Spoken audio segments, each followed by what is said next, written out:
నీ పేరేంటి? ఓకే. మీ అమ్మ పేరు? మీ నాన్న పేరు? అవునా? అవునా? నువ్వు స్కూల్కి వెళ్తున్నావా? స్కూల్కి వెళ్తున్నావా? అవునా? ఎక్కడుంది స్కూలు? స్కూల్కి బాగా వెళ్తున్నావా? మరి ఎక్కడుంది నీ స్కూల్ చెప్పా నాకు. అవునా? రోజు నువ్వు ఏడుస్తున్నావా స్కూల్లో? ఇచ్చుడు, రోజు నువ్వు స్కూల్లో ఏడుస్తున్నావా? అవునా? ఎవరు కావాలని ఏడ్చావు?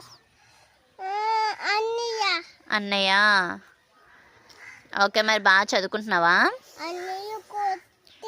బాగా చదువుకుంటున్నావా? థ్యాంక్ యూ చెప్పు. చెప్పు.